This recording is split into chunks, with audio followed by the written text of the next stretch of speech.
আমরা আজহারিকেও ভালোবাসি, ঠিক কিনা বলো যুবকেরা? এটা তো সেই ঐতিহাসিক ময়দান যেখানে আজহারি সাহেব কথা বলেছেন।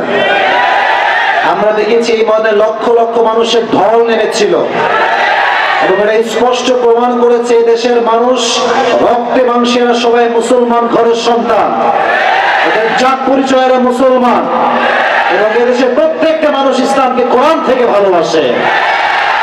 যদি আপনার এটা বিলিভ না হয়, যত সেলিব্রিটি আছে আপনি সবাইকে একটা বড় মাঠে নিয়ে আসবেন, যত সেলিব্রিটি আছে, ক্রিকেটার হোক, গায়ক হোক, নায়ক হোক, আর আপনি মিজানুর রহমান আজকে একটা মাঠে নিয়ে আসবেন। This is my open challenge. Open challenge, Azhari যে মাঠে থাকবে, যত সেলিব্রিটি অন্য মাঠে আসুক না কেন, আজহারি সেটা কোনো টক্কর হতে পারে না। এটা ইসলামের ভালোবাসা, এটা কোরআনের ভালোবাসা। এটাকে যে যত বেশি দমাইতে চাইবে, এটা ফুলে ফেপে তত বেশি সামনের দিকে এগিয়ে যাবে, ঠিক কিনা? এই গণজোয়ার রুখে দেওয়ার সাধ্য কারো কাছে নাই। আমি দোয়া করি আজকের এই মাহফিল থেকে আগামী বছর আবার এই মাঠে মাহফিল হবে, মাল্টিফ্যাক্টস লিমিটেডের উদ্যোগে আয়োজিত হবে এই মাহফিলটা, এবং আগামী বছর আমাদের বিশ্বাস আছে আজহারি সাহেব মাঠে কথা বলবেই বলবে ইনশাআল্লাহ। আল্লাহ ওনাকে বাংলাদেশের নিরাপদের সঙ্গে ফিরিয়ে নিয়ে আসুন, সকলেই পড়া আমিন। তো মাশাআল্লাহ পরিবেশ অনেকটাই শান্ত, মাশাআল্লাহ। ওকে, মেহেরবানি করে আর কোনো সাউন্ড আমি চাই না। যুবক ভাইরা আপনারা কেমন আছেন সবাই? আলহামদুলিল্লাহ। তো আসতে হয়ে গেল জোরের পর আলহামদুলিল্লাহ। আজকের মাহফিলের যুবকরাও আছেন, সিনিয়ররাও আছেন, এবং আমার এই প্রোগ্রামটা নেওয়ার জন্য অনেক আগেই স্যাররা যোগাযোগ করেছে, অনেক আগে কথা বলেছে। তো যেখানে আজহারি সাহেব আসছে সেখানে আমি আর কি বলবো, এখানে তো আমার বলার কোনো অপশন নেই, আমরা তখনই ডেট রেখেছি। তো আজকে এই প্রোগ্রামে সবাই বসতে পেরেছি, আমরা সবাই খুশি না বেজা? সকলেই মন খুলে পড়ি আলহামদুলিল্লাহ। কালামুল্লাহ মাজিদ থেকে তেলাওয়াত করবে আজকে বিশ্বজয়ী হাফেজ কারি মাওলানা মুহাম্মদ জাকারিয়া। করেছে? আচ্ছা, আল্লাহ তাকে নেক হায়াত দান করুন, সকলেই পড়ে আমিন। প্রধান অতিথি রয়েছেন ডক্টর মেসবাহ ফারুকি, ব্যবস্থাপনা পরিচালক মাল্টিফ্যাক্টস লিমিটেড। স্যার আপনি নাকি? না, উনি আপনি নাই, আসছে কি? আসতেছে, আচ্ছা দেখা হবে। এই নামটা আমি আজহারি মুখে শুনেছিলাম ওই মাহফিলের সময়। আজকে এই মাহফিলে আমি ওর জন্য দোয়া করি আল্লাহ ওনাকে নেক হায়াত দান করুন, সকলেই পড়েন আমিন। আজকে এই প্রোগ্রামে সভাপতি রয়েছেন আলহাজ মীর আসাদুজ্জামান তুলা, কাউন্সিলর 6 নং ওয়ার্ড, গাজীপুর মহানগর, গাজীপুর। উনি কি আসছে? আচ্ছা, আসবে। মাহফিল ব্যবস্থাপনা কমিটির পক্ষে আছে মোহাম্মদ আবু শিহাব, আরো রয়েছেন জনাব সালমান ফারুকি, আরো রয়েছেন জনাব আব্দুল কুদ্দুস। আসছে? আচ্ছা আচ্ছা, স্যার আছে এখানে। আচ্ছা, সবার জন্য আমরা দোয়া করি, স্যারের জন্য দোয়া করি। মাইক্রোফোন অনেক দূরে বলতে সাউন্ড কি রেকর্ড হচ্ছে না, তাই? আচ্ছা আচ্ছা, ঠিক আছে, লাগাই দিতে হবে। আমি সবার জন্য দোয়া করি আল্লাহ সবাইকে ইসলামের খাদেম হিসেবে কবুল এবং মঞ্জুর করুন, সকলেই মন খুলে পড়া আমিন। তো আমরা যেহেতু অনেক বড় একটি মাহফিল, ভূমিকায় আমরা বেশি সময় নিব না ইনশাআল্লাহ, তবে এতটুকু কথা বলেই আমি আমার তাফসীর শুরু করতে চাই। যে দেশের যুব সমাজ ইসলামকে এত বেশি ভালোবাসে, এই দেশে কিছু থাক বা না থাক, ইসলাম ছিল, আছেই, থাকবে। এবং অনেকে দেখবেন ইসলামের বিপক্ষে কথা বলেন, অনেক নাস্তিকবাদ আমাদের বাংলাদেশে আছে। মাঝে মাঝে বলে আমার নবীর নাকি চরিত্রের সমস্যা, এই জন্য নবীজি আম্মাজান আয়েশাকে মাত্র 6 বছর বয়সে বিয়ে করেছেন। নাউজুবিল্লাহ করলেন না? এরকম নাস্তিক আমাদের বাংলাদেশে আছে, বাহিরেও আছে। তারা আমাদের ব্রেইনকে ভারী করতে চায়, উলট পালট বলে আমাদের বিশ্বাসকে আঘাত করতে চায়। আমাদের কথা হচ্ছে একটা স্পষ্ট ভাষায়, তুমি আমাকে গালি দাও আমি সহ্য করব, বাপকে দাও সহ্য করব, মাকে দাও সহ্য করব, যাকেই দাও আই উইল বি পেশেন্ট, ধৈর্যশীল হব। বাট আমার স্পষ্ট বক্তব্য হচ্ছে, আমার সামনে আমার নবীকে নিয়ে কেউ বাজে কটূক্তি বলবে, বাজে কথা বলবে, আমি আসিফ সাহেব সহ্য করব, কষ্টিন কালো সম্ভব হতে পারে না। প্রয়োজনে আমরা জীবন দেব, রক্ত ঝরাবো, আর নবীর সম্মানের ক্ষেত্রে কোনো কম্প্রোমাইজ আমরা করতে পারবো না। অতএব নাস্তিকবাদদেরকে আমি বারবার বলছি, নাস্তিকরা সাবধান হয়ে যান। এদেশের মানুষ যেমন সম্মান করতে পারে, বেশি বাড়াবাড়ি করলে জুতা পেটা করে দেশের মাটিও ছাড়া করতে পারে, ঠিক না? আল্লাহ প্রত্যেকটা মানুষকে ঈমানের নূরে নূরান্বিত করে দিক, সকলেই মন করে পড়া আমিন। তো আজকে আমরা সংক্ষিপ্ত সময়ে যে কিতাব থেকে তাফসীর শুনবো, বলেন তো কিতাবটার নাম কি? কাশিমপুরের ভাইদের আওয়াজটা তো আসতে হলে হবে না, জোরে বলেন কিতাবটার নাম কি? আল কোরআন। এই কোরআনে কোনো ভুল আছে? আসতে কেন, জোরে বলেন আছে? কোনো সন্দেহ আছে? এই কোরআনটাকে মুত্তাকীদের জন্য হেদায়েত স্বরূপ পাঠিয়ে দিয়েছে একজন, আওয়াজ দিয়ে বলেন তো তিনি কে? আল্লাহ তাআলা বলছেন, যালিকাল কিতাবু লা রাইবা ফীহি হুদাল লিল মুত্তাকীন। এটা এমন একটা বই যে বইয়ে কোনো সন্দেহ নাই, সন্দেহের লেশ মাত্র নাই। মুত্তাকীদের জন্য এই বইটাকে গাইডলাইন করে পাঠিয়েছে একজন, আওয়াজ দিয়ে বলেন তিনি কে?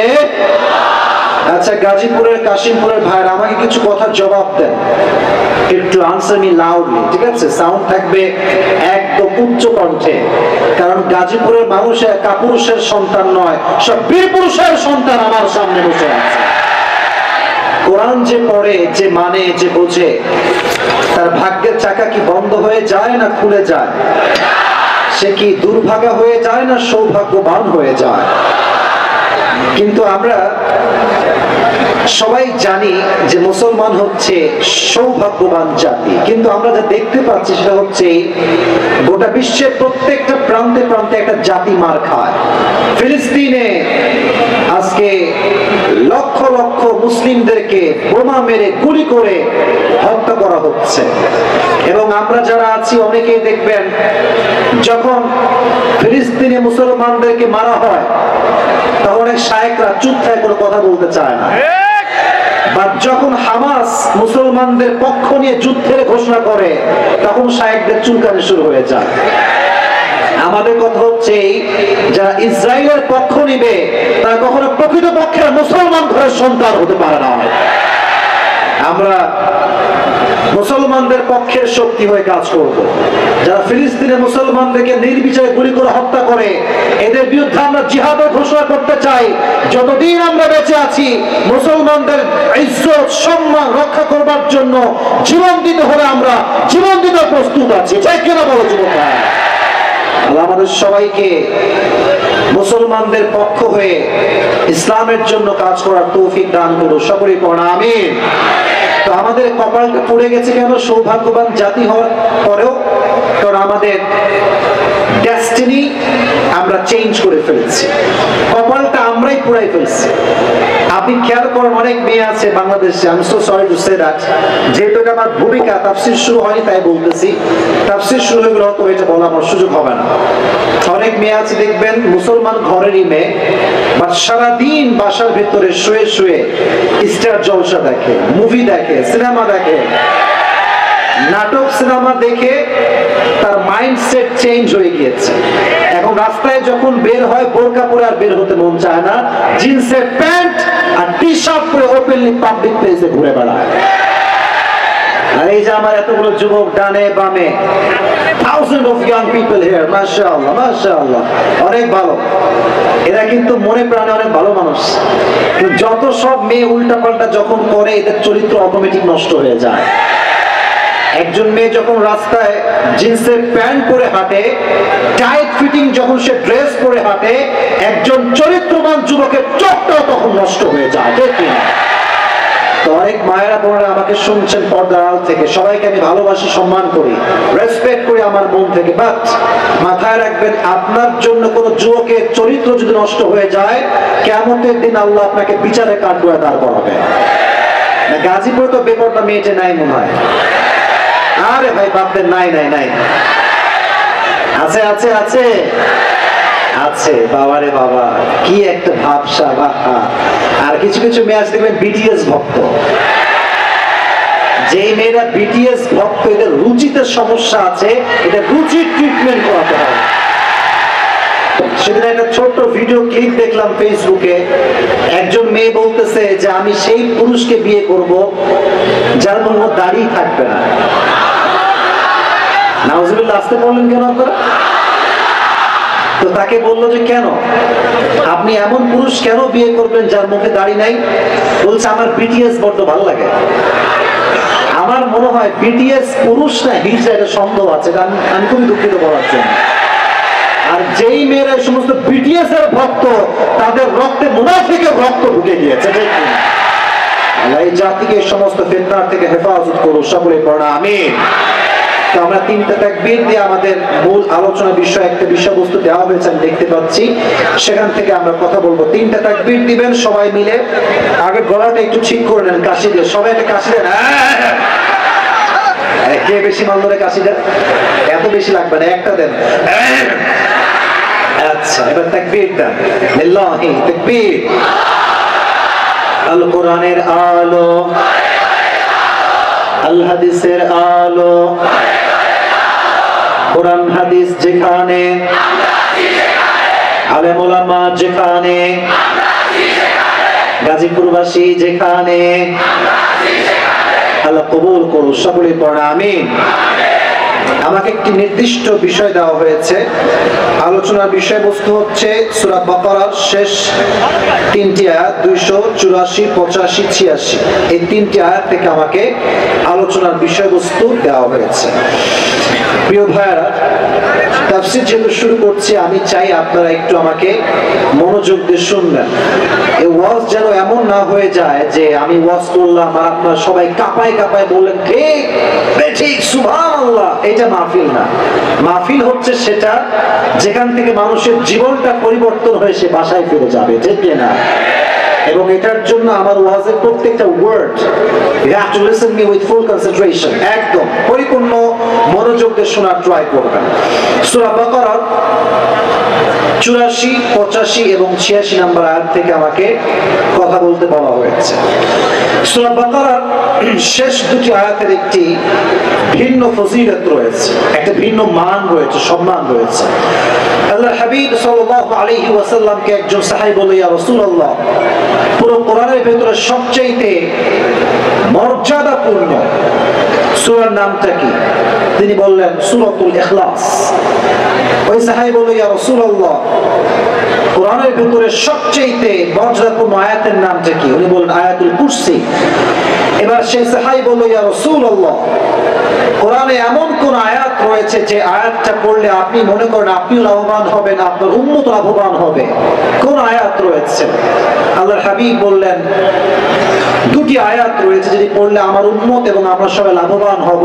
সেই দুটি আয়াত হচ্ছে সূরা বাকারার শেষ দুটি আয়াত। সুবহানাল্লাহ পড়লেন না সবাই? এই দুটি আয়াত কখন নাজিল হয়েছে? হাদিসে আসছে মেরাজের রাতে যখন নবীকে সালাত গিফট করা হয়, নামাজ গিফট করা হয়, তখন নামাজের সঙ্গে আল্লাহ তাআলা নবীজিকে সূরা বাকারার শেষ দুটি আয়াত গিফট করেছেন। সুবহানাল্লাহ পড়েন সবাই। এবং হাদিসে এসেছে যে ব্যক্তি সারা দিন কোরআন তেলাওয়াত করতে পারে নাই, কথা বুঝতে কোনো সমস্যা আপনাদের হচ্ছে? আমার কথা কি বোঝা যায়? যায় যায় যায় যায় মনোযোগ দিয়ে শুনবেন। আল্লাহ হাবিবের হাদিস হচ্ছে যে ব্যক্তি সারাদিন কোরআন তেলাওয়াত করতে পারে নাই ব্যস্ততার কারণে, সে যদি ঘুমানোর পূর্বে সূরা বাকারার শেষ দুটি আয়াত তেলাওয়াত করে, তার সারা দিনের সমস্ত কাফারা মনে করেন এই দুইটা আয়াত দিয়ে সম্পূর্ণ হয়ে যাবে, যথেষ্ট হয়ে যাবে। সুবহানাল্লাহ পড়েন সবাই। তাহলে এই সূরা বাকারার শেষ আয়াতের ফজিলত কোরআনে আছে না নাই? আছে। আসুন আমরা আয়াত ভিত্তিক তাফসীর শোনার চেষ্টা করি। 284 নম্বর আয়াত থেকে আমাকে কথা বলতে বলা হয়েছে। আল্লাহ তাআলা এই আয়াতে তার সার্বভৌমত্বের কথা তুলে ধরেছেন। সার্বভৌমত্বের ক্ষমতা একমাত্র মালিক একজন। আওয়াজ দিয়ে বলেন তো তিনি কে? তাবারাকাল্লাযী বিয়াদিহিল মুলক ওয়া হুয়া আলা কুল্লি শাইইন Kadir. All the praise to our Lord who has all the powers in his hand, and he is capable to do anything in this world and the next one. সব ক্ষমতা তার হাতে, তিনি যা চায় তাই করতে পারে। বলেন তো সেই সত্তার নামটা কি? আল্লাহ। আল্লাহ তাআলা বলছেন লিল্লাহি মা ফিস সামাওয়াতি ওয়া মা ফিল আরদ। এই জমিনে এবং আসমান সমূহে যা কিছু আছে, যা হতে পারে, এই সব কিছু সৃষ্টি করেছে একজন। তিনি কে বলেন তো? আল্লাহ বোঝাচ্ছেন, যেহেতু আমার সৃষ্টি, আমার রাজত্ব, আমার সার্বভৌমত্ব, অতএব আইন চলবে আমার। সৃষ্টি যা, আইন চলবে তা। আপনাদের এখানে যে কোম্পানির উদ্যোগে আছে প্রোগ্রামটা আয়োজিত, নাম হচ্ছে মাল্টিপ্যাপস। এখানে যদি আমি কোনো অর্ডার করি, আমার অর্ডার এখানে খাটবে না, because I am not MD. যিনি ডিরেক্টর, এমডি, যিনি অফিসার, যিনি ম্যানেজিং ডিরেক্টর, উনি যা বলবে তাই হবে, কারণ ওনার এখানে একটা ক্ষমতা আছে, একটা পাওয়ার আছে। আল্লাহ বলছে, যার যার জায়গায় সে সেরা পৃথিবীতে, মানে পুরো পৃথিবী তো আমি আল্লাহর হাতে, পুরো সার্বভৌমত্বের ক্ষমতার মালিক তো আমি আল্লাহ তাআলা। অতএব যেহেতু পুরো পৃথিবীটা আমার, আইনও চলবে আমার, আর আমার আইনের বিরুদ্ধে যারা আইন তৈরি করবে তাদের বিরুদ্ধে মুসলমান অ্যাকশন নেওয়া শুরু করবে, ঠিক না? লিল্লাহি মা ফিস সামাওয়াতি ওয়া মা ফিল আরদ। আল্লাহ says in this ayah যে পুরো পৃথিবীতে, আসমানে, জমিনে যা কিছু আছে, এই সব কিছু হচ্ছে আমার অধীনে আছে। এখন একটা বিষয় বলছেন, আপনাদের গাজীপুরে তো মাশাআল্লাহ অনেক বড় বড় কোম্পানি, গার্মেন্টস এর কোনো অভাব নাই। আচ্ছা, গার্মেন্টস এর কর্মী যদি বাহিরে গিয়ে ফাঁকিবাজি করে, উল্টাপাল্টা করে, মালিক কি এটা ধরতে পারবে সহজে? বুঝি নাই, পারবে? মনে করুন আমি একজন কোম্পানির স্টাফ, আমি সিসি ক্যামেরার ভিতরে আছি, কাজ ঠিকঠাক করলাম, বাইরে গেলাম, ফাঁকি দিলাম, আমাকে মালিক দেখতে পাবে না। কিন্তু আল্লাহ বলছে, তুমি যদি আমাকে ফাঁকি দেওয়ার চেষ্টা করো, আমি তোমাকে দেখি কি দেখি না, আল্লাহ এটা বলছেন। ওয়া ইন তুবতু মা ফি আনফুসিকুম আও তুফুহু ইউহাসিবকুম বিহিল্লাহ। আল্লাহ বলছে, বান্দা, whether you reveal what's in your hearts or not doesn't matter, Allah will call you to account about it. আল্লাহ বলছে, তুমি যা করো গোপনে কিংবা প্রকাশ্যে, এই সব কিছু একজন সত্তা দেখতে পায়, তিনি কে? যা কিছু আমাদের হৃদয়ে আছে আল্লাহ সব জানেন। তো এই আয়াত যখন নাজিল হলো, সাহাবায়ে কেরাম টেনশন, আল্লাহ আমাদের মাঝেরও হৃদয়ে মাঝে মাঝে উল্টাপাল্টা চিন্তা আসে। মাঝে মাঝে অনেকে আমাদের মাঝে এরকম আছে যে নবীকে নিয়ে বাজে বাজে চিন্তা করে, আল্লাহকে নিয়ে বাজে বাজে চিন্তা, এটা ইট কামস অটোমেটিক্যালি এটা আসে, মাঝে মাঝে আসে। তাহলে এটা কি কোনো গুনাহ হবে কিনা? আল্লাহ বলছে না। এদিকে তাকান, যদি কোনো বান্দা গুনাহের নিয়ত করে কিন্তু কোনো সিদ্ধান্তে না আসে, এই চিন্তায় তার কোনো গুনাহ হবে না। এক নাম্বার স্টেপ। দুই নাম্বার স্টেপ হচ্ছে, কোনো বান্দা গুনাহের চিন্তা করেছে, সিদ্ধান্ত করেছে, বা চূড়ান্ত পর্যায়ের সিদ্ধান্ত করে নাই, তার কোনো গুনাহ হবে না। তিন নাম্বার স্টেপ হচ্ছে, কোনো বান্দা গুনাহের চিন্তা করেছে, সিদ্ধান্ত করেছে, এবং চূড়ান্ত পর্যায়ে সে সিদ্ধান্ত যে গুনাহটা আমি করেই ছাড়বো, এবং সে করতেও গিয়েছে গুনাহটা, বাট পরিবেশের জন্য সে গুনাহটা করতে পারে নাই। এক্ষেত্রে দুটি মতামত, এক হচ্ছে আল্লাহ তাকে পাকড়াও করবে, এবং দুই নাম্বার মতামত সবচেয়ে বেশি দামি, সেটা হচ্ছে আল্লাহ তার গুনাহটা না করা পর্যন্ত তার আমলনামায় কোনো গুনাহ অ্যাড করবে না। সুবহানাল্লাহ পড়লেন না সবাই? কতটা দয়াময় তিনি, কতটা মায়াময় তিনি। যতক্ষণ বান্দা গুনাহের ইচ্ছা করে গুনাহ না করে, কোনো গুনাহ আমলনামায় লেখা হয় না। পক্ষান্তরে যদি কোনো বান্দা আমলের ইচ্ছা করে যে আমি অমুক আমলটা করব, রাতে আমরা ঘুমাতে যাওয়ার সময় যখন নিয়ত করি যে আল্লাহ আজকে তাহাজ্জুদ পড়বো, নিয়ত দিল খালেস যে আল্লাহ পড়েই ছাড়বো আজকে ইনশাআল্লাহ, বান্দা নিয়ত করার সঙ্গে সঙ্গে তার আমলনামায় তাহাজ্জুদের সওয়াবটা অ্যাড হয়ে যায়। সিস্টেম দেখেছেন ইসলামের? কত সুন্দর সিস্টেম। গুনাহের ইচ্ছা করলে গুনাহ হয় না, এবং পাশাপাশি এই যে গোপনে কিংবা প্রকাশ্যে যা কিছু ঘটে, আল্লাহ বলছে আমি সব দেখতে পাই।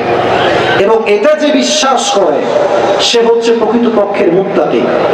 মুত্তাকি মানে হচ্ছে, আমি যখন ঘরে বসে আছি, আমি ব্লু ফিল্ম দেখছি, অশ্লীল ভিডিও দেখছি, আমি হারাম রিলেশনশিপ করছি, মাথায় রাখবেন জানালা বন্ধ, দরজা বন্ধ, বা সাত আসমানের মালিক, আরশে আজিমের মালিক, তিনি আপনাকে দেখে কি দেখে না?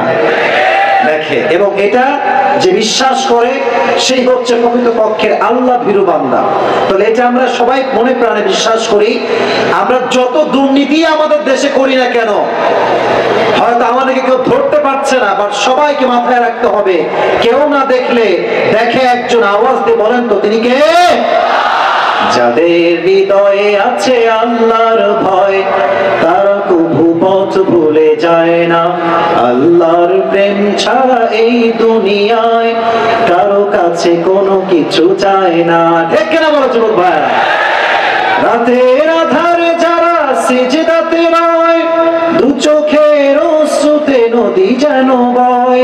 ছলনার হাত ছানি যতই আসুক, ছলনার হাত ছানি যতই আসুক, পেছনে ফিরেও সে তাকায় না। পড়েন, যাদের হৃদয়ে আছে আল্লাহর ভয়, তারা কভু পথ ভুলে যায় না।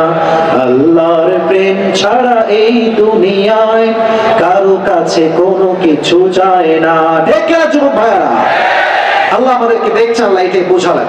এখন আল্লাহ বলছেন, ইউহাসিবকুম বিহিল্লাহ, তুমি দুনিয়াতে যে অন্যায় করো না কেন, কিয়ামতের দিন তুমি এটার বিষয়ে জিজ্ঞাসিত হবে।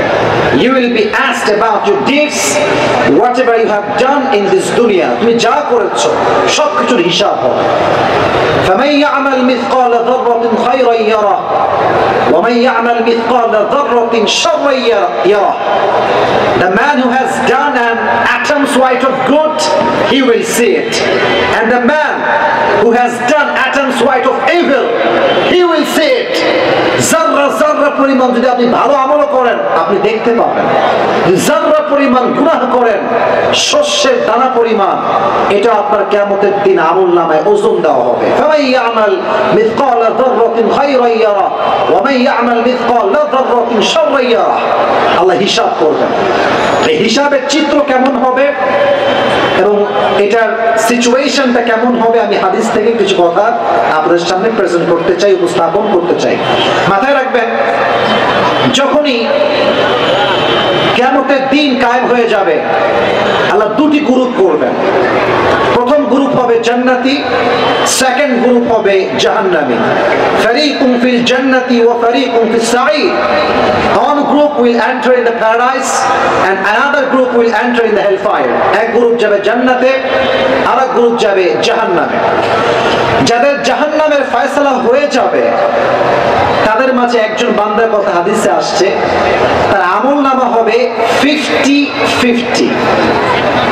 বলেন তো কত কত? হায় হায়, কথা আসতে বলে তো ওয়াজ করা যায় না। বলেন কত? 50-50। আসলে জান্নাতে যাওয়ার জন্য 100তে কত নাম্বার পাইতে হয়? 51, 51 লাগবে। বাট তারটা হচ্ছে ইকুয়াল, লেভেল ইজ ইকুয়াল, বরাবর, না ইধার না উধার, একদম সমান সমান, 50-50। সে খুব টেনশনে পড়ে যাবে, যায় হায় একটা আমল হইলেই তো আমি জান্নাতের মালিক হয়ে যাব। এবার সে ভাববে, বাবার কাছে যাই, বাবাকে বলে, আব্বা জান, I just need on this to enter in the paradise. একটা আমল লাগবে আব্বা জান, একটা আমল দেন না আপনি আমাকে। আব্বা বলবে, তুমি কে? কই থেকে আসছো তুমি? তোমাকে তো আমি চিনি না, তুমি কে? বলছে, আমি তো আপনার সন্তান। বলছে, কিসের সন্তান? আমি তো আগে বিয়েই করি নাই। আব্বা পরিচয় দিবেন, অস্বীকার করবেন। মায়ের কাছে যাবে, আম্মা জান, একটা আমল দরকার জান্নাতে প্রবেশ করবার জন্য, একটা আমল কি আপনার কাছে হবে? আম্মা বলবে, তুমি কে? তোমাকে তো আমি চিনি না, কই থেকে আসছো তুমি? সে অস্বীকার করবে। আজান হচ্ছে নাকি? দূরে হচ্ছে, আমি ওয়াজ করছি, কোনো সমস্যা নাই, পড়া যাবে, কথা বলা যাবে, ইটস ওকে। যা আজানের জবাব যদি কেউ একজন দিয়ে দেয় এনাফ। কিন্তু আমি কি এখানে জামাত হবে? আচ্ছা, আমাকে একটু বললে ভালো, জামাতের টাইম কত দেওয়া সেখানে? 7:30 জামাতের সময়। আলহামদুলিল্লাহ, আমার কাছে আরো আধা ঘন্টা সময় আছে, আমি 25 মিনিট শেষ করবো, কোনো সমস্যা নেই। তো যেটা বলছিলাম, আল্লাহ তাআলা তাকে এক আমলের জন্য আটকে দিবে। মা অস্বীকার করবে, বাবা অস্বীকার করবে। ফাইনালি একজন ভাইয়ের সঙ্গে তার সাক্ষাৎ হবে। এদিকে তাকান, আমার লুক এট মাই বডি, আমার পুরো বডি দেখেন। সে বান্দা কিয়ামতের দিন এমনি দুই হাত দিয়ে টেনশনে বসে থাকবে, একটা আমলের জন্য জান্নাত পাবো না আমি? হঠাৎ করে একজন যুবক আসবে, তার ভাই বলবে, ভাই what happened man, why you are so sad, এত ডিপ্রেসড কেন, হতাশ কেন তুমি, কি হয়েছে তোমার? বলছে, আরে ভাই, যেখানে আজকে বাবাই চিনলো না, তুমি কে আমাকে সাহায্য করবার জন্য? সে বলে, ভাই বলো তো দেখি, করতে পারি কিনা পরে দেখা যাবে। তো বলছে, ভাই আমার তো 50-50 হয়ে গিয়েছে, আমার জাস্ট একটা আমল হলেই আমি I will enter in the paradise, আমি জান্নাতি হয়ে যাব। বলছে, ভাই যাও, আজকে আমি তোমাকে একটা আমল দিয়ে দিলাম। এত আস্তে সুবহানাল্লাহ আপনারা পড়লেন, জোরে। আপনি মনে করেন না যে আসিফ হুজুর ওয়াজ করবে আর আপনারা শুনবেন না, ফাঁকি মারবেন, তা কিন্তু হবে না। আমার কথা রেসপন্স করতে হয়, বলেন সুবহানাল্লাহ। একটা আমল সে দিয়ে দিবে, বলবে, তাই সত্যি দিবেন? অবশ্যই দিব। বলছে, দেন, নিয়ে আল্লাহর কাছে যাবে। আল্লাহ বলবে, কি রে, কি খবর? বলবে যে, আল্লাহ আমি তো একটা আমল পেয়ে গিয়েছি। বলবে, কি, তোকে কে দিয়েছে একটা আমল আজকে? বলবে, আমার এই বান্দা, আপনার এই বান্দা আমাকে দিয়েছে। বলবে, কি খবর? যেখানে মা অস্বীকার করেছে, বাবা অস্বীকার করেছে, তুমি কেন দিয়েছো? doesn't make any sense, তোমার কি হুঁশ বুদ্ধি ঠিক আছে? সে বলবে, আল্লাহ সবই ঠিক আছে, তো দিলা কেন?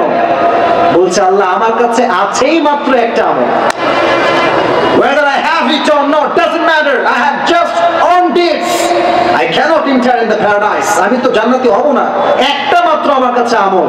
তো ভাবলাম, একটা আমল দিয়ে তো আমার কিছু হবে না, তো আমি যদি আমার একটা মুসলমান ভাইকে সহযোগিতা করতে পারি, হতে পারে এটা আমার নাজাতের ওসিলা হয়ে যাবে। সুবহানাল্লাহ।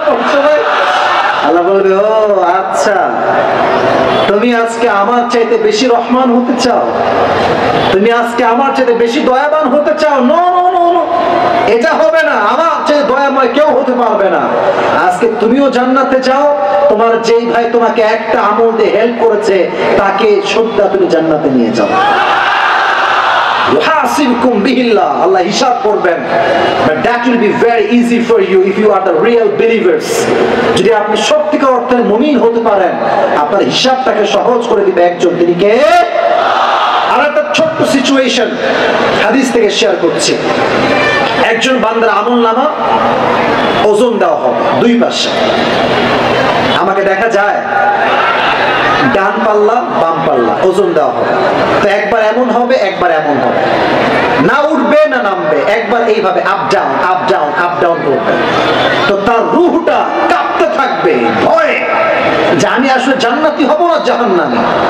হঠাৎ করে সে দেখবে তার ডান পাল্লাটা এরকম ভারী হয়ে গেছে, অবাক হয়ে যাবে, আরে ভারী হইল কেমনে? গায়েব থেকে আওয়াজ আসবে, এটা তোমার ভালো চরিত্র, যেটা তোমাকে আজকে জান্নাতের অধিবাসী বানিয়ে দিয়েছে। সুবহানাল্লাহ পড়েন সবাই। Good character, good character. মা মিন শাইইন আফদালু ইউযাউ ফিল মিজানি ওয়া হুয়া হুসনুল আখলাক। কিয়ামতের দিন সুন্দর চরিত্র মানুষকে তার জাহান্নাম থেকে বাঁচিয়ে জান্নাতের অধিবাসী বানিয়ে দিবে। সুবহানাল্লাহ পড়লেন না সবাই? এখন একটা কথা বাস্তবতা থেকে বলি, চরিত্র আমাদের প্রচন্ড ভেজাল ঢুকে গিয়েছে, এবং আমি যখন বলি এই কথাগুলো অনেকের গা জ্বলে। আজকালকার অনেক মেয়েরা একাই 3-4টা রিলেশন করে, এটা মিথ্যা না সত্যি? আজকালকার অনেক যুবক একাই 4-5টা মেয়ের সঙ্গে প্রেম করে বেড়ায়, সত্যি না মিথ্যা? তো বললে দোষ হয় কেন? বললে দোষ হয় কেন?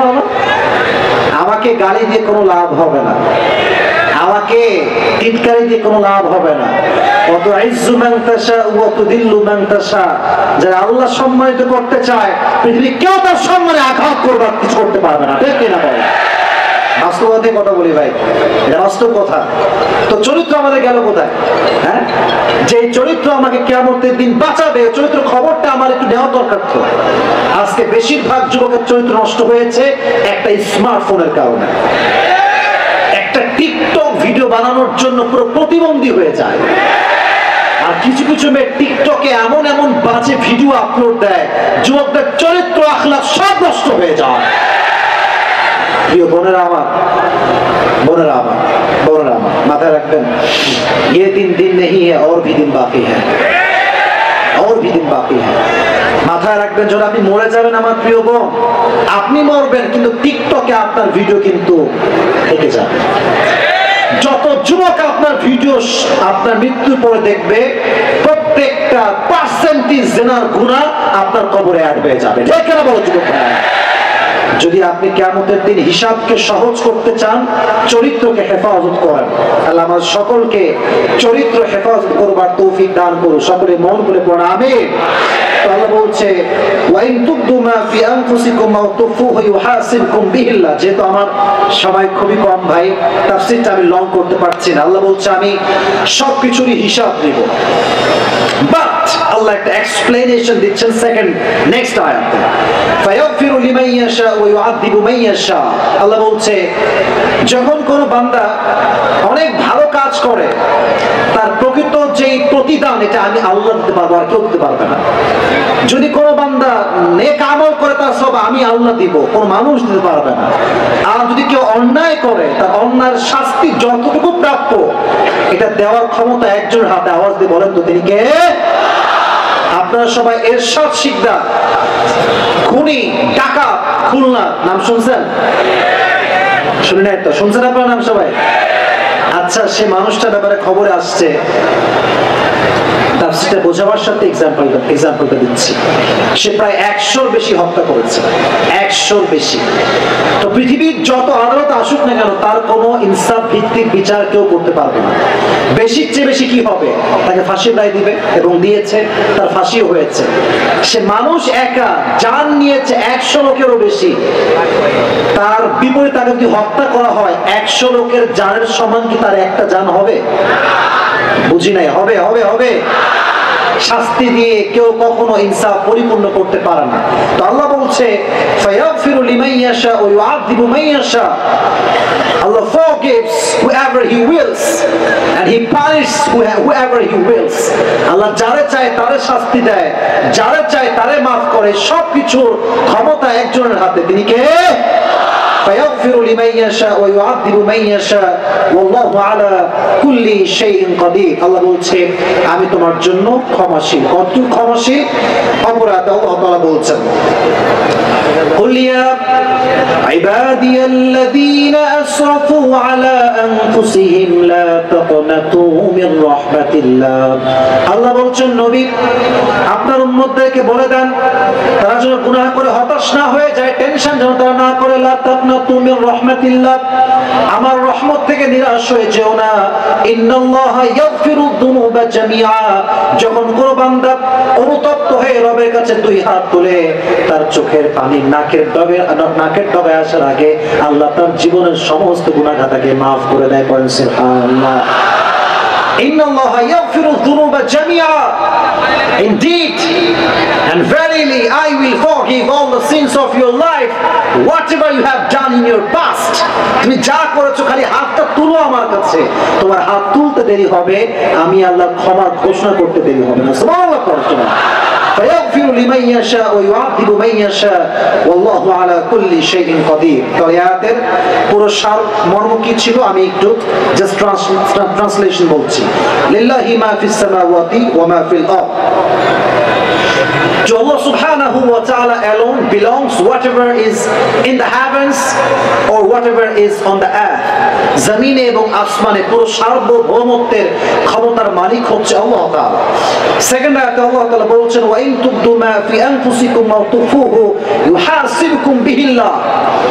O my worshipper, whether you reveal something what's in your hearts or not, doesn't matter. Allah will call you to account for it. বান্দা তুমি যাই ভাবো আর যাই করো, প্রকাশ্যে হোক কিংবা গোপনে হোক, ওপেনলি হোক কিংবা প্রাইভেটলি হোক, পাবলিক প্লেসে হোক কিংবা রুমে হোক, সবকিছু দেখছে একজন। আওয়াজ দিয়ে বলেন তিনি কে? আর আল্লাহ বলছে আমি সব জেনে যাকে চাই তাকেই মাফ করি, যাকে চাই তাকে আমি শাস্তি দেই। ওয়াল্লাহু আলা কুল্লি শাইইন Kadir. I am capable to do anything in this world and the next. আমি সব ক্ষমতার মালিক। সেকেন্ড আয়াত আল্লাহ বলছে আমানা রাসূলু বিমা। সাউন্ডটা একটু বেসটা বাড়ালে ভালো হয়, সাউন্ডের বেসটা স্টেজ থেকে বাড়ালে একটু ভালো হবে। আর 10 মিনিট কথা বলে আমি একটু শান্তি পাবো। আমানা রাসূলু বিমা উনজিলা ইলাইহি মির রাব্বিহি ওয়াল মুমিনুন। আল্লাহ বলছে প্রত্যেকটা রাসূল ঈমান এনেছে।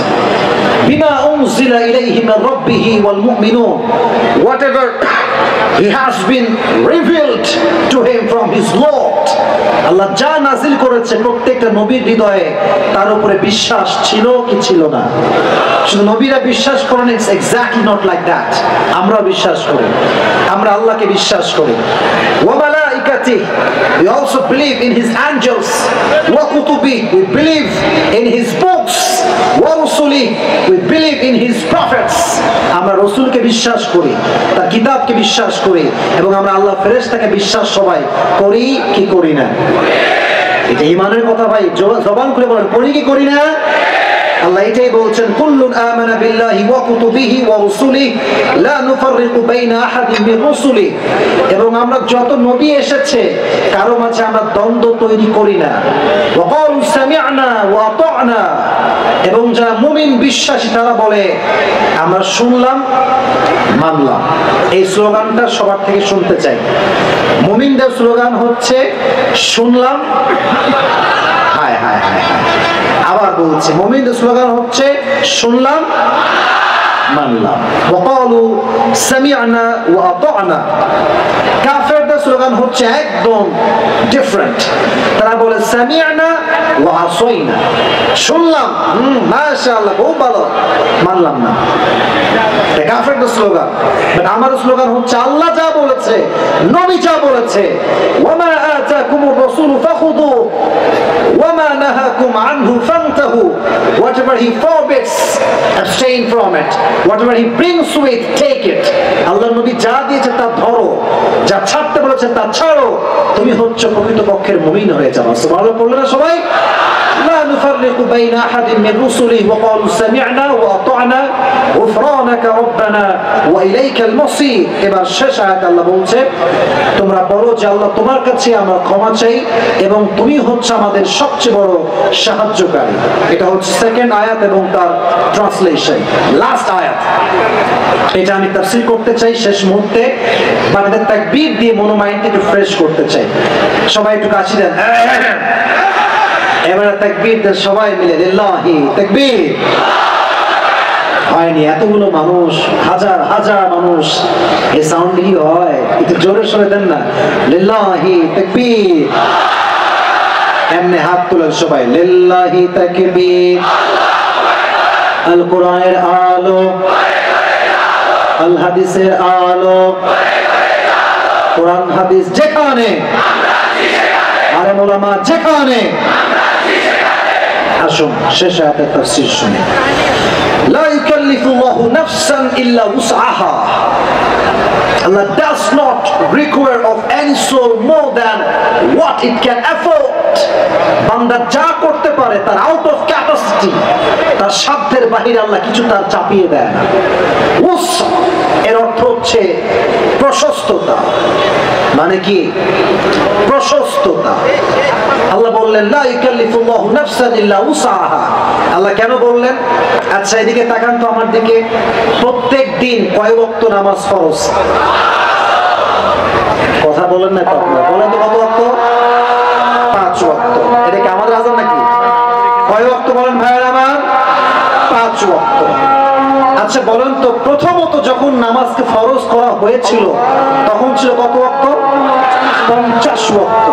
50 থেকে 45, 45 থেকে 40, 35, 30, 25, 20, 15, 10, 5-এ আসছে। আল্লাহ বললেন যেহেতু 50 ফরজ ছিল কমায় দিলাম, আমার যেই বান্দা 5 ওয়াক্ত পড়বে আমি আল্লাহ তাকে 50 ওয়াক্ত নামাজের সওয়াব দান করব। 5 ওয়াক্ত নামাজ, এটা কি আমাদের সাধ্যের বাহিরে না সাধ্যের ভিতরে? ভিতরে। উসআহা, প্রশস্ত। এখন বলেন পুরো দিনে 5 ওয়াক্ত নামাজ পড়তে বেশির চেয়ে বেশি কতক্ষণ লাগে? 1.5 ঘন্টা? আচ্ছা 1 ঘন্টা বা 1.5 ঘন্টা, এর বেশি লাগে না। আচ্ছা 2 ঘন্টা ধরলাম, যান 2 ঘন্টা। পুরো দিনে মোট কয় ঘন্টা আমরা পাই? 24। বলেন কয় ঘন্টা ভাই? 24 ঘন্টা। আর নামাজের জন্য মাত্র 1.5 ঘন্টা। আল্লাহ প্রিয় জো চাহে কেন, কিন্তু একটা মাস আমাকে সময় দাও। উসআহা, প্রশস্ত সময় তোকে আমি দিয়েছি, আর আমি সামান্য সময় তোর থেকে নিয়েছি 1 মাস। রোজার বিধান গেল। আচ্ছা মেয়েরা যে বোরকা পরে এটা কি সহজ না কঠিন? আবার বলেন সহজ না কঠিন? এটা আগে কঠিন বলতো অনেক মহিলারা, নারীবাদীরা, কিন্তু করোনা ভাইরাস আসার পরে বোঝা গিয়েছে বোরকা কখনো কঠিন কোনো বিধান হতে পারে না। ঠিক কে বলে? যখন করোনা ভাইরাস আসলো, চীনের প্রত্যেকটা ডাক্তার যা আছে এমন মাস্ক, কপাল ঢাকা, চোখ ঢাকা, নাক ঢাকা, যারা বলতো নাক ঢাকলে নাকি দম বন্ধ হয়ে আসে, যেই মেয়েরা বলতো তারাও আজকে মাস্ক পরে রাস্তায় ঘুরে বেড়ায়। ঠিক কেন বলো যুবক ভাই? যেই মেয়েরা বলে যে পারবো না, বোরকা হবে না, কেন? অনেক মেয়ে বলে, দেখবেন আমার কথা কি বোঝা যায়, বলবে যে বোরকা পড়লে আমার দম বন্ধ হয়ে যায়। আবার অনেক মেয়ে বলবে যে বোরকা পরবো বাট মুখ খোলা থাকবে, কেন?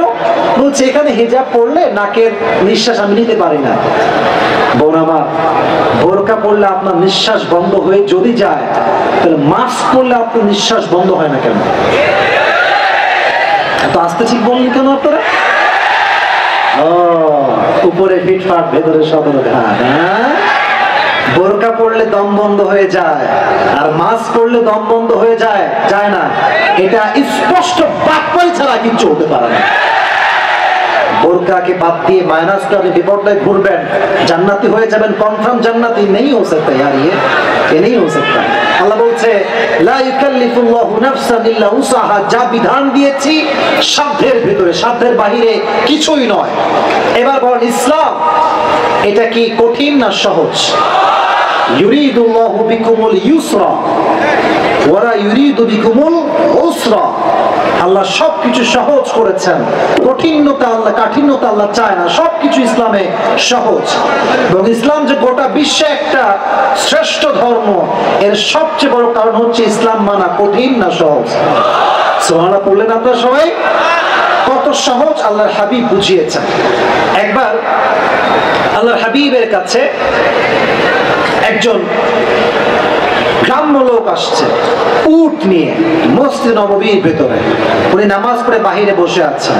ওই লোকটা মসজিদে ঢুকে উট বেঁধে যেখানে নামাজ পড়ে মুসলমানরা, ওই জায়গায় পেশাব করা শুরু করছে।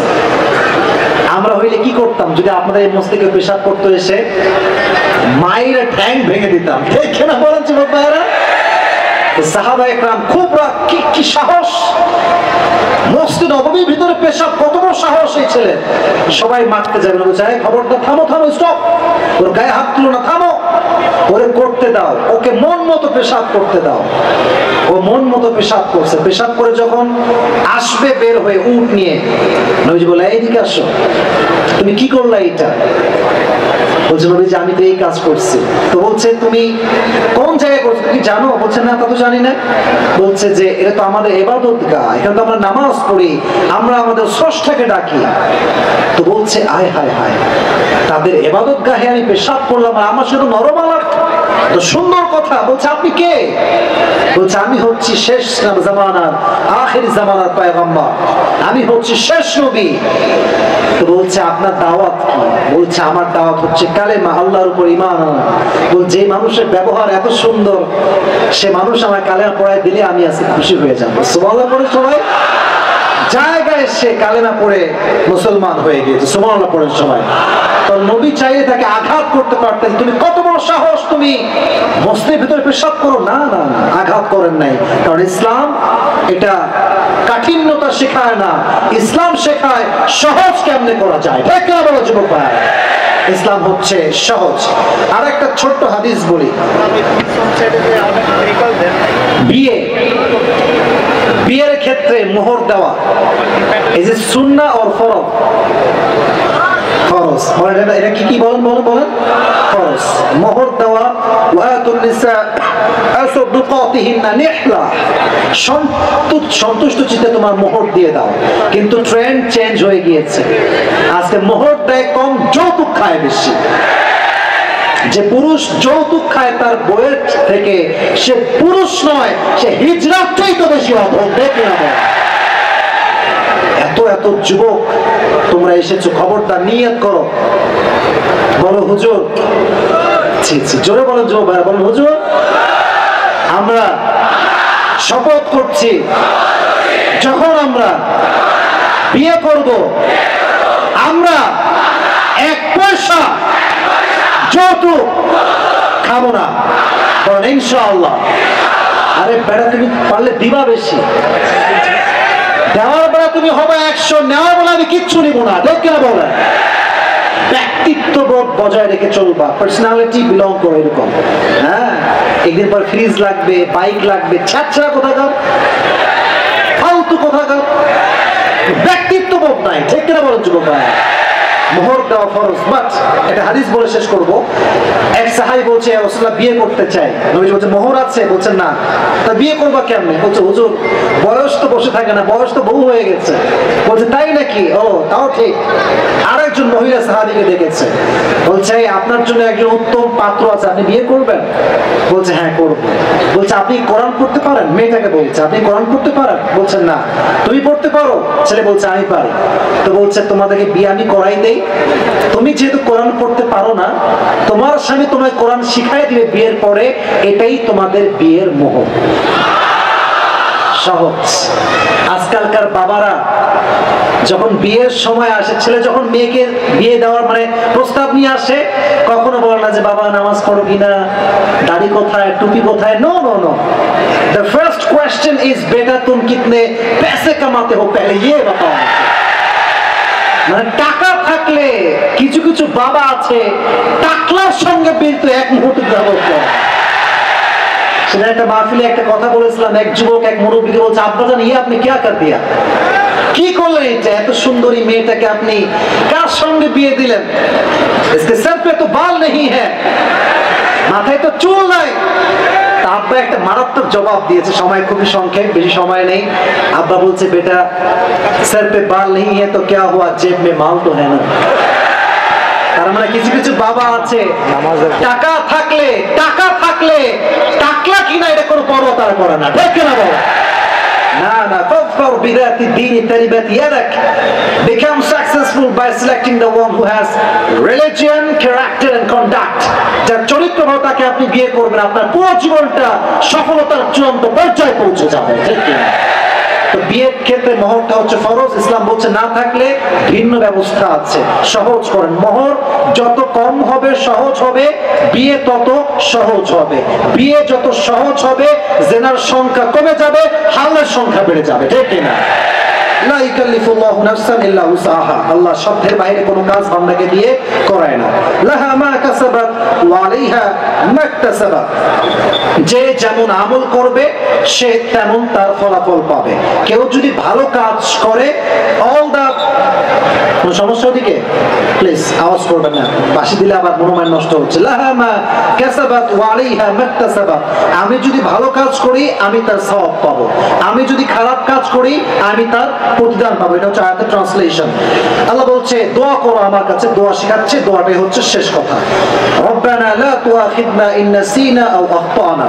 আল্লাহ বলছে বান্দা তুমি দোয়া করবা এইভাবে যে আল্লাহ আমি যদি কোনো কাজ করতে গিয়ে ভুল কিংবা ভ্রান্তি করে ফেলি, do not punish me about that mistakes or fault। এই ভুলের যদি তুমি আমাকে কোনো পাকড়াও করো না। রব্বানা ওয়ালা তুহাম্মিলনা মা লা না রব্বানা ওয়ালা তাহমিল আলাইনা ইসরান কামা হামালতাহু আলাল্লাযিনা মিন ক্বাবলিনা। আল্লাহ তুমি আমার উপরে এমন কোন বোঝা চাপিয়ে দিও না যেই বোঝা তুমি আগে যারা ছিল তাদের উপর চাপিয়েছো। তারা হচ্ছে ইহুদি জাত। কোন জাত? ইহুদি জাতিকে তুমি যেই চাপ দিয়েছো, যে বোঝা দিয়েছো, আমাদেরকে সেই বোঝা দিও না। সকলে পড়ে না আমিন। এবার আল্লাহ বলছে আবার দোয়া করো আমার কাছে, রব্বানা ওয়ালা তুহাম্মিলনা মা লা তাকাতা লানা বি। আল্লাহ তুমি আমাকে এমন কাজ দিও না, এমন কাজের বোঝা চাপাই দিও না যে কাজ করবার শক্তি আমি রাখি না। তুমি দোয়া করো আরো বেশি আমার কাছে, ওয়াফু আন্না। আল্লাহ তুমি আমার প্রতি সদয় হও, ওয়াগফির লানা and forgive all the sins of my life।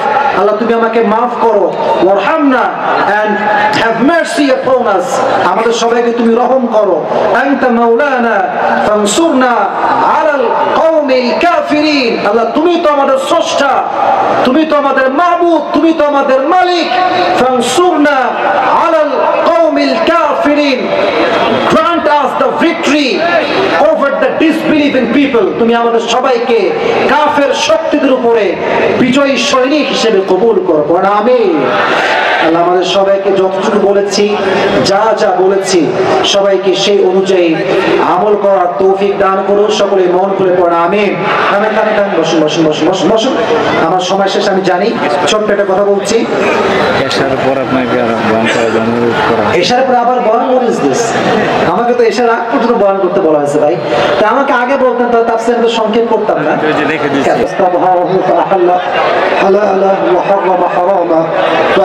الله الجنة وشفعه في 10 من أهل بيته كلهم قد وجبت له النار أو كما قال عليه الصلاة والسلام إن الله وملائكته يصلون على النبي يا أيها الذين آمنوا صلوا عليه وسلموا تسليما اللهم صل على محمد وعلى آل محمد كما صليت على إبراهيم وعلى آل إبراهيم إنك حميد مجيد।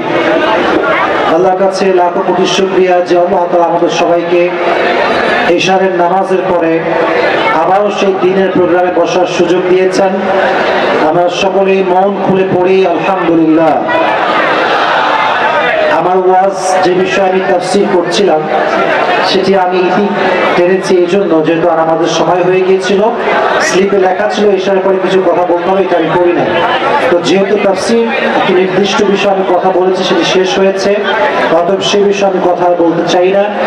যতক্ষণ আমার প্রিয় ভাই না আসে আমি কিছুক্ষণ কথা বলবো, তারপর প্রোগ্রাম কমিটি তাদের ভিন্নভাবে এটা ম্যানেজ করবে যদি ভাইয়ের আসতে দেরি হয়। বাকি আমি মাগরিবের পরে যে পরিবেশটা পেয়েছিলাম এখন সেই পরিবেশটা পাচ্ছি না। বারবার বারবার আমাকে সাউন্ড দেওয়া হচ্ছে সাইড থেকে, বাম থেকে, ডান থেকে। এটা করবেন না, এটা করবেন না। একটু মেহেরবানি করে চুপ সবর করেন। ঠিক করে দিলে সবর করেন, সবর করেন, সবর করেন। এটা ধৈর্যশীল না ভাই, তোমরা দেখতেছি হ্যাঁ লাফাই দিচ্ছি তোমরা একটা সবাই মিলে। তাকবীর দেন সবাই মিলে, লিল্লাহি তাকবীর। শয়তান ঢুকছে আমি বুঝতে পারছি। আবার তাকবীর দেন, লিল্লাহি তাকবীর। আল কোরআনের আলো, আল হাদিসের আলো, কোরআন হাদিস যেখানে, আলেম ওলামা যেখানে, আল্লাহ আমাদের সবাইকে কবুল করুক। সকলেই পড়া আমিন। আমি কিছু কথা সংক্ষেপে বলছি, একটু যুবক ভাইয়েরা মনোযোগ দিয়ে আমার কথাগুলোকে শ্রবণ করব। এটা আচ্ছা, না ভলেন্টিয়ার্স কোথায়? ভলেন্টিয়ার্স কোথায়? ভলেন্টিয়ার্স কোথায়? এটা বেয়াদবি স্পষ্ট। আমি তো ঠিক বলছি ঠিক করতে, বারবার কেন এটা তোমার ডিস্টার্ব করতেছো ভাই? একটা ওয়াজ করতে গেলে বক্তার একটা ফোকাস লাগে, ব্রেইন হ্যাজ টু ওয়ার্ক। এই ব্রেন চুপ হয়ে গেলে কিন্তু আমি কোনো কথা বলতে পারবো না। মেহেরবানি করে আর কেউ ভাই আওয়াজ করবেন না, কেউ আওয়াজ করবেন না। আমি যুবকদের জন্য কিছু কথা বলছি, যুবকেরা কান খুলে দিল খুলে শোনো। এবং বোনদের জন্য কথা বলছে, আমার বোনেরা আপনারা কথাগুলো আমার একদম দিল থেকে মনোযোগ দিয়ে শুনবেন। যেহেতু আমার তাফসীর শেষ হয়ে গিয়েছে, কিছু নসিহত আমি যুবকদের উদ্দেশ্যে পেশ করতে চাই। প্রথম একটি ক্লারিটি আমি দিতে চাই, যেটা আমি আগেও বলেছি, হুজুরে হুজুরে দ্বন্দ্ব আমরা পছন্দ করি না, এবং এক হুজুরের ভক্ত হয়ে আর এক হুজুর গালি দেওয়া, এটাও আমরা মুসলমানের ঘরের সন্তান হয়ে বরদাস্ত করতে পারি না। ঠিক কিনা বলো? এটা আমি প্রথমে নসিহত করছি সবার জন্য, মেয়েদের জন্য, যুবকদের জন্য। দেখো, এদেশে ডাক্তার ডাক্তারকে ভালোবাসে, এদেশে একজন নায়ক আর একজন নায়ককে ভালোবাসে, এদেশে একজন গায়ক আর একজন গায়ককে ভালোবাসে।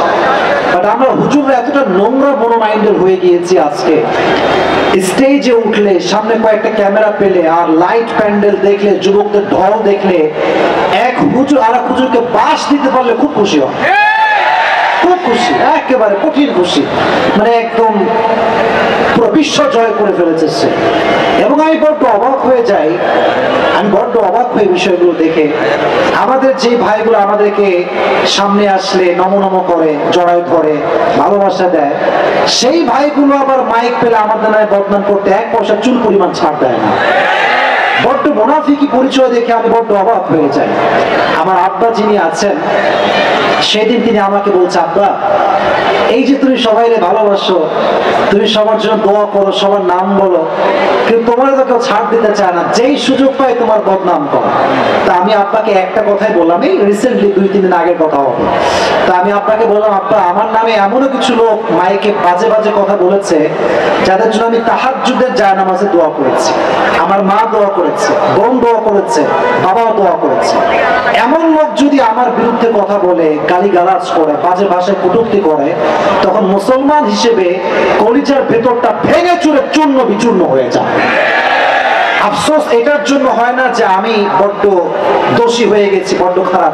আফসোস হয় এটার জন্য, আমি খারাপ হলাম ঠিক আছে, বাট আপনি তো ভালো মানুষ, আপনি চাইলে আমাকে কল করতে পারেন। যেই ওয়াইজরা একে অপর নামে বদনাম করেন এই স্টেজে মাইক ধরে, তাদেরকে বলবো ভাই বদনাম না করে সরাসরি সাক্ষাৎ করেন, বুঝায় বলেন যে ভাই এটা আপনার ভুল। কারণ আপনি যখন এখানে উল্টাপাল্টা বক্তব্য দেন, মিডিয়ার ভাইরা এটাকে উল্টাপাল্টা থাম্বনেল দিয়ে, ক্যাপশন দিয়ে একজনের বিরুদ্ধে আরেকজনকে উস্কে দেয়, এতে করে জাতির মাঝে বিভ্রান্তি তৈরি হয়। আর আমি বড্ড অবাক হয়ে যাই, আজকালকার মানুষ সামান্য ছোট্ট একটা ক্লিপ দেখে। এখন তো রিলস এর সময়, রিলস ভিডিও নাম শুনছো যুবক ভাইরা তোমরা? রিলস, আবার আছে টিকটক, আবার আছে ইনস্টাগ্রাম, আবার আছে ইউটিউব শর্টস। এখন এই যে এত বড় একটা বিশাল বড় প্রোগ্রাম, যেখানে আমার প্রিয় ভাই আজহারি এসে গিয়েছে, মাল্টি ফ্যাক্টর এত বড় একটা প্রোগ্রাম, আমি কথা বলেছি এর আগে 1 ঘন্টা, পুরোটা সময় একটা নির্দিষ্ট আয়াত থেকে তাফসীর করেছি। কিন্তু কালকে যখন ফুল ওয়াজটা আপলোড হবে, কিছু কিছু টিকটকার ভাইরা, ফেসবুকের কন্টেন্ট ক্রিয়েটাররা দেখবেন আমার কথাই যেটা যুবকদের একটু রিলেশন নিয়ে বলেছি, প্রেম নিয়ে বলেছি, ওইটা কাট দিবে, কিন্তু পুরো সময় যে তাফসীর করলাম এটা হাইলাইট করতে চায় না। এতে করে উম্মতের মাঝে দ্বন্দ্ব তৈরি হয়। এখন একটা বিষয় ব্যাখ্যা দিচ্ছি, just for explanation I'm talking about on this matter. I think this is most important subject, খুব গুরুত্বপূর্ণ কথা। একজন বক্তা যখন একটা মাহফিলে কথা বলে, তার সময় কিন্তু 30 সেকেন্ড হয় না, কমপক্ষে সে 1 ঘন্টার বেশি কথা বলে। কারণ আমাকে অনেকে বলে যে আসিফ হুজুর যুবকদেরকে নিয়ে বেশি কথা বলে, মেয়েদেরকে নিয়ে বেশি কথা বলে, যুবকদের প্রেম নিয়ে কথা বলে, রিলেশন নিয়ে কথা বলে। বলি মাত্র 1 মিনিট 2 মিনিট, পুরো 1.5 ঘন্টা 1 ঘন্টা তাফসীর করি, কিন্তু মানুষ ভয় করে 1 মিনিটের কথা। আর কিছু বেয়াদব ছেলেপেলে আছে যারা নামধারী নিজেকে আকীদা বিশ্বাস করে, যে আমি বড় আকীদা বিশ্বাস করি, বড় ভালো আমার আকীদা, ওর আন্ডার আকীদা, যে আকীদা দিয়ে আপনি আপনার ভাইকে সহ্য করতে পারেন না, গালি দেওয়ার জন্য প্রার্থনা করেন, আপনার আকীদাকে আমি কখনো পছন্দ করতে পারি না। দেখতে পাবেন খালি বিভেদ তৈরি করে, দোষ খুঁজে বেড়ায়। একজন মানুষের ভালো দিক আছে, খারাপ দিকও আছে। Every man has 2 side, good side, bad side, positive side, negative side.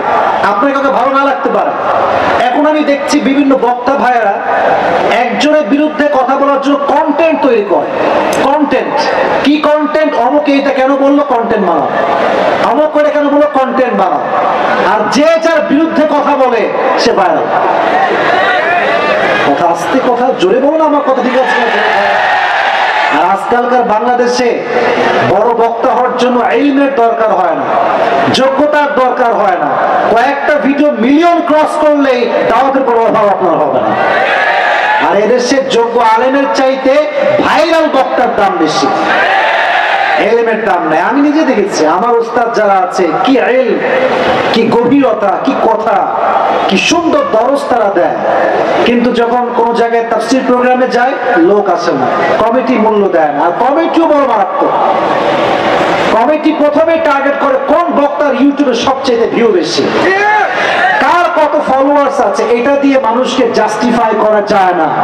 একজন মানুষ ভালো না খারাপ জাস্টিফাই করার প্রথম মাধ্যম হচ্ছে তার আমলটা কেমন, ঠিক কিনা বল? আমাদের আমলের খবর নাই, খালি ভিডিও ভাইরাল হলে বড় বক্তা হয়ে যায়। না না, আপনি আমাকে মাইনাস করার কোনো সমস্যা নাই। একটা মাহফিলের সেই বক্তা সবচেয়ে বেশি গ্রহণযোগ্যতা পাবে যার ইমানও ভালো, যার আমলও ভালো, ঠিক কিনা বল?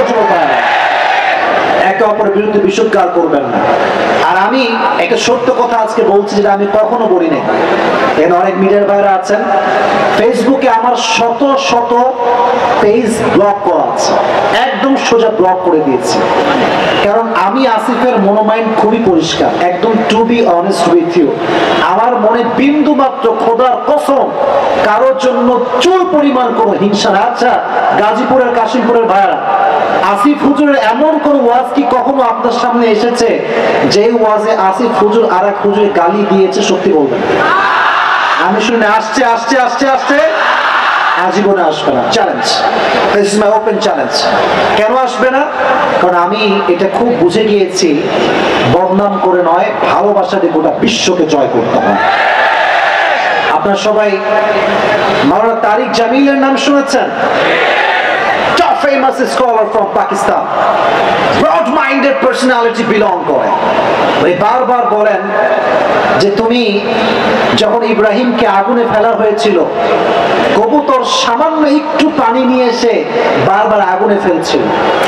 কবুতর যদি পুরো আগুনে দাও দাও করে চলছে একটা জায়গা, তার সামান্য ঠোঁটের 1 ইঞ্চি পানি থেকে আগুন নিভে? কাশিমপুরের ভাইরা বলে নিভে। তাও কেন সে পানি দিচ্ছে জানেন? তারিক জামিল ব্যাখ্যা করছিল, কবুতর 1 ইঞ্চি পানি দিয়ে এটা প্রমাণ করেছে যে আল্লাহ, আমি জালেমদের পক্ষে নই, আমি তোমার নবীর পক্ষে অবস্থান গ্রহণ করেছি। আমিও জানি যে আমার ছোট্ট মতো ছোট্ট মানুষের দ্বারা উম্মতের বিভেদ কখনো আমি দূর করতে পারবো না, এটা আমি জানি, এটা আমি মানি, এটা আমি বুঝি। বাট আমি ইব্রাহিমের সেই কবুতর হতে চাই। আমি সেই কবুতর হয়ে প্রমাণ করতে চাই, এই দেশে ইসলামের রাজ কায়েম করতে হবে। ওলামায়ে কেরাম যতক্ষণ পর্যন্ত ঐক্যতার ডাক না দিবে, এদেশে ইসলামের রাজ কায়েম হবে না। ইত্তেহাদ লাগবে, ঐক্যতা লাগবে। অতএব অনেক ভাইয়েরা যারা ফেসবুকে মারামারি করেন, দলাদলি করেন, অমুকে আহলে হাদিস, অমুকে মাযহাবী, অমুকে লা মাযহাবী, অমুকে কওমি, অমুকে আলিয়া, অমুকে জামাত, অমুকে চরমোনাই, অমুকে হেফাজত, অমুকে সরসিনা, অমুকে চরমোনাই। মারামারি বাদ দিয়ে দেন। চরমোনাই আমার পরিচয় নয়, আহলে হাদিস আমার পরিচয় নয়, আমার পরিচয় মাযহাবী নয়, আমার পরিচয় কওমি নয়, আমার পরিচয় আলিয়া নয়, আমার প্রথম পরিচয় আমি মুসলমান ঘরের সন্তান। This is my first identity. This is my first identity. ভুলে গেছি আমরা। প্রথম পরিচয়টা যে ভাই আমি আহলে হাদিস করি, প্রথম পরিচয় ভাই আমি হানাফি করি। দলাদলি বাদ দিয়ে দেন। আপনি দলাদলি করবেন বাংলার মাটিতে, আর ফিলিস্তিনের ভূখণ্ডে আমাদের লক্ষ মুসলমানের বোমে উড়িয়ে দেয়। ঠিক কিনা বলেন? দলাদলি বাদ দিয়ে দেন। হুজুরদেরকে এটা আমার নসিহত নয়, অনুরোধ। নসিহত করবার যোগ্যতা আমি আসিফের মাঝে হুজুরদের কাছে নাই। হুজুরের কাছে আমার গ্রহণযোগ্যতাও নাই যে আমি নসিহত করবো। তবে আবদার তো করতে পারি, অনুরোধ তো করতে পারি। মিডিয়ার ভাইদেরকে দিয়ে আমি একটা মেসেজ সবার কাছে দিতে চাই, আজ থেকে কোন হুজুর যদি কাউকে নিয়ে কথা বলে, তার গুণ বলতে হবে আগে, তারপর তার দোষটা বলতে হবে। ঠিক কিনা বলো? আর এই বাজে বাজে কথা বলে, বাজে বাজে কথা বলে। আমি রিসেন্টলি একটা ভিডিও দেখলাম, একজন বলতেছে যে অমুকের বক্তাকে ধরে নিয়ে এসে মুখে পেশাব করে দেন। একজন আলেমের ভাষা কি? How can it possible man? Doesn't make any sense. কোথায় গেছি আমরা? জাতি কোথায় গিয়েছে? একজন আলেম যখন বলে আরেকজন বক্তাকে নিয়ে এসে মুখে পেশাব করবা, মনে রাখবেন আপনি গ্রামের লোক হতে পারেন, ঢাকায় কিন্তু গুলশান আছে, মিরপুর আছে, বর্ণে আছে, ধানমন্ডি আছে। শুধু আপনি মুসলমান না, গুলশানেও মুসলমান আছে, ধানমন্ডিতেও মুসলমান আছে। আপনি যখন মাইক নিয়ে এরকম বাজে ভাষায় গালিগালাজ করেন, গুলশানের ফ্ল্যাট থেকে স্মার্ট মানুষটা বলে ইসলাম কি এটাই নাকি? এটাই কি ইসলাম? তার মনটা ভেঙে যায়। আর এর জন্য প্রথম দায়ী হচ্ছেন আপনি। আপনার জবানের ভাষা শুনবেন না। আপনাকে কে সাহস দিয়েছে এভাবে গালি দেওয়া? আপনাকে সাহসটা দিল কে ভাই? অধিকার আপনাকে কে দিয়েছে? যদি আপনার কোনো সমস্যা আপনি কল দেন, একে বসে কথা বলেন, মহামেলা করেন, কিন্তু গালি দেওয়ার অধিকার কোনো মানুষের আল্লাহ দেয় নেই। ঠিক কিনা বলেন যুবক ভাই? আল্লাহ আমাদের সবাইকে সমস্ত গালিগালাজ, একে অপরের পেছন লেগে থাকা, এগুলো থেকে আমাদেরকে হেফাজত করুক। সকলেই মন খুলে পড়া আমিন। আজহারী সাহেব এই মাহফিলে একটা কথা বলেছিল যে আমাদের জীবনের অনেক একটা লম্বা সময় আমরা কাটিয়ে দেই একে অপরের পেছনে লেগে থেকে। এবং আপনি একটা কথা মাথায় রাখবেন, পৃথিবীতে যখন আপনি সফলতার উপরে উঠবেন সিঁড়ি বেয়ে বেয়ে, পেছনে কিছু কুকুর থাকবে ঘেউ ঘেউ ঘেউ ঘেউ করার জন্য। এটা মাথায় রাখবেন, কোন মানুষের মন্তব্য আপনার গন্তব্য ঠকাতে পারবে না। বাদ দিয়ে দেন মানুষের কথা চিন্তা করা। Don't think about people, what they think about yourself. You have to think about what Allah think about yourself. মানুষ কি বলে এটা কোনো পরোয়া করার টাইম নাই। আল্লাহ যদি আমার কয় ভালো, পুরো দুনিয়া খারাপ বললে আমার চারা পয়সা কোনো ক্ষতি হবে না। وإن يمسسك الله بضر فلا كاشف له وإن يردك بخير فلا راد لفضله। যদি আল্লাহ তোমার ভালো করতে চায় কেউ আটকাই দিতে পারবে না, যদি আল্লাহ তোমার বিপদে ফেলতে চায় কেউ তার বিপদটা আটকাই রাখতে পারবে না। ঠিক কেন বলো যুবক ভাই? তাহলে এক নাম্বার নসিহত, আজ থেকে অনলাইনে হুজুরদেরকে বেশি বেশি গালিগালাজ করবেন, তাই না? শুনি নাই, গালিগালাজ করবেন। আজকে যে প্রোগ্রামে আসছি কাশিমপুরে, আজকে এখানে অনেক ভাই আছে, I know that very well। এখানে অনেক ভাই আছে যারা আমাকে ফেসবুকে গালিগালাজ করে আছে এবং কমেন্টও করেছে, পোস্টও করেছে যে আমার এলাকায় অমুক জায়গায় ওই হুজুর আসতেছে, এবং অনেক বাজে ভাষায় গালিগালাজ করেছে। মনে রাখবেন, যে গালিগালাজ করে সে তার বংশের পরিচয়টা ওখানেই দিয়ে দেয়। সময় আছে, শুধরে যান, ভালো হয়ে যান, ভালো হয়ে যাও মাসুদ, ভালো হয়ে যাও। তবে এমন একটা দিন আসবে তোমার পিঠে গরুধরা কোনো অভাব হবে না। দেখে না বল, এসব বাদ দিয়ে দেন। আজকে আজাদ সাহেব দেশে নাই, এর সবচেয়ে বড় কারণ হচ্ছে আমরা নিজেরাই। ছোট্ট ছোট্ট ঠুনকো ঠুনকে শিশুকে সরকারের কান পর্যন্ত আমরা ভারী করে ফেলেছি। দেখে না বল, ওই হুজুর বলে এই হুজুর অমুকের দল করে, ওই অমুকের দল করে, এই শুরু হয়ে যায় ঝামেলা। হুজুরা দেশে থাকতে পারে না। আর আমাদের দেশে যেই হুজুর যুবকদের কাছে যত বেশি জনপ্রিয় হয়ে যায়, সেই হুজুর হুজুরদের কাছে তত বেশি অপ্রিয় হয়ে যায়। বলবে অমুক হুজুর আকীদা খারাপ, হ্যাঁ, ইমান সমস্যা, কথা বলার সমস্যা। তুমি খুব ভালো, হ্যাঁ, ইউ আর কনফার্ম জান্নাতি ম্যান। হ্যাঁ, নিজেরা মনে করে যে হাম কি হমরে, যে নিজেকে বড় মনে করে তার তো ছোট আর কেউ হতে পারে না। ঠিক কেন বলছো ভাই? আল্লাহ আমাদের সবাইকে ঐক্যতার সঙ্গে কাজ করার তৌফিক দান করুন। সকলে মন করে পড়া আমিন। এক নাম্বার নসিহত। দুই নাম্বার, আমার বোনদের জন্য বলতে চাই, এখন কথা যদি ঠিক হয় তোমরা ঠিক বলবা, যদি বেঠিক হয় আমি কোনো রেসপন্স চাই না। তবে ঠিক হলে বাঘের বাচ্চার মতো হুঙ্কার দিয়ে কথা বলতে হবে। বোনদের জন্য প্রথমে একটা নসিহত। বোন, আচ্ছা এই আওয়াজ কি বোনদের কাছে যাচ্ছে না? আমার বোনদেরকে বলবো কানটা একটু খারাপ করেন, আমার সময় বেশি একটা বাকি নেই। বোনদের জন্য আমি আসিফের পক্ষ থেকে একটা মেসেজ হচ্ছে এরকম, যদি আপনার কোনো ছেলেকে বিয়ের জন্য পছন্দ হয় সরাসরি বিয়ের দিকে যাবেন। 4 বছর 5 বছর রিলেশনশিপ করে একজন যুবককে গুল্লি মেরে আরেকজনকে আপনি বিয়ে করবেন আর যুবক শেষ হয়ে যাবে, এটা সবাই বরদাস্ত করলো, আমি কিন্তু এটা বরদাস্ত করতে পারবো না। আমার পেজে হাজার হাজার মেসেজ আছে যুবকদের যে হুজুর, আর মেয়েরা বড় ছলনাময়ী হয় ভাই, এদের যাবে। ওই চট্টগ্রামের নাম শুনছেন? চট্টগ্রামে একটা মেয়ে তার শ্বশুরকে মাইরে ফেলছে একেবারে। বলছে মারলা কেন তুমি? এইটা তুমি তো দোষ করেছো। বলছে আমি কি বলেছি আমি দোষী না? তুমি মারলি কেন রে ভাই? বলছে আবেগ কাজ করছে, বিবেক কাজ করে নাই। তো বেশিরভাগ ক্ষেত্রে মেয়েদের আবেগ কাজ করে। আর আমি আমার বন্ধুকে এতটুকুই বলবো, টাকা পয়সা খোঁজা একটু কম খোঁজেন, চরিত্রবান ছেলে কিন্তু বেশি প্রাধান্য দেয়। আপনি যত চরিত্রবান যুবককে প্রাধান্য দিবেন, যুবকদের বিয়ে 20 বছর বয়সে বাচ্চা হয়ে যাবে। ঠিক না? আজকে অনেক যুবক বিয়ে করতে চায়, বাট সমস্যা মেয়ে এবং মেয়ের বাবা। আর মেয়েরা পশ্চিমা সভ্যতাকে অনুসরণ করে তাদেরকে ভালোবাসছে। যখন তুমি দাড়ি রাখবা চাপ দাড়ি, দেখবা তোমার লাইফ পার্টনার আল্লাহ নিজের ফয়সালায় খালিদের মতো তোমাকে পাঠিয়ে দিবে। সুবহানাল্লাহ, পড়াশোনা। আল্লাহ আমাদের সবাইকে দাড়িওয়ালা যুবক হয়ে ইসলামের আদর্শকে বুকে লালন করে বেঁচে থাকার তৌফিক দান করুক। সকলে মন করে আমরা পড়ছি আমিন। এই ভাইজান হুজুর নামাজ পড়া হয়েছে, আসতেছে? খুবই লেট, টু লেট।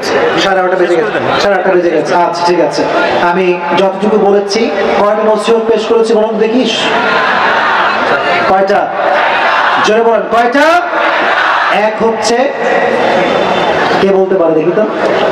বলে গেছেন হুজুরে হুজুরে মারামারি করবে, আমরা কাউকে কোনো গালিগালাজ করবো না। রাজি আছেন তো ইনশাআল্লাহ? আমরা হুজুরের মাঝে কি বিভেদ চাই না ঐক্যতা চাই? অতএব কোন হুজুরের পক্ষ নিয়ে কাউ গালিগালাজ করবো না, আর হুজুরদেরকে বিরুদ্ধ আবদার একে অপরের বিরুদ্ধে বিশুদ্ধার করবেন না। আল্লাহ তৌফিক দান করুন, আমিন। নাম্বার 1। নাম্বার 2 ছিল কাদের জন্য? কাদের জন্য? মেয়েদের জন্য। যে মেয়েরা টাকা পয়সা খোঁজেন কম, কাকে দাম দিবেন বেশি? চরিত্রবান যুবক। বলেন কি বান যুবক? চরিত্রবান যুবক। আর তোমাদের উদ্দেশ্য 3 নম্বর নজর ছিল এই যে আমরা বিয়ের সময় শুধু চামড়া দেখে বিয়ে করলে কিন্তু সফল হওয়া যাবে না, খালি মেকআপ আর আটা সুন্দরী দেখে বিয়ে করলে সফল হওয়া যাবে না। চরিত্রবান নারী যে হবে সে আমার বউ হবে। রাজি আছেন তো ইনশাআল্লাহ? আর সর্বশেষ নসিহত হচ্ছে আমরা সবাই দাড়ি রাখবো, আস্তে দাড়ি ক্লিন শেভ করে আমরা বন্ধ করব। আল্লাহ এই 4টা নসিহত অনুযায়ী আমাদের সবাইকে আমাদের জীবনটা পরিচালনা করার তৌফিক দান করুন। সকলে মন করে পড়া আমিন। মাল্টিফ্যাক্টস উদ্যোগে এই প্রোগ্রামটি আয়োজিত, যারা এই পৃষ্ঠপোষকতায় রয়েছে আমাদেরকে নিয়ে এসেছে, প্রত্যেকটা ভাইয়ের জন্য এই কলিজার থেকে দোয়া করি আল্লাহ প্রত্যেকটা ভাইকে ইসলামের খাদেম হিসেবে কবুল এবং মঞ্জুর করুন। সকলে পড়া আমিন। আসসালামু আলাইকুম ওয়া রাহমাতুল্লাহি ওয়া বারাকাতুহু।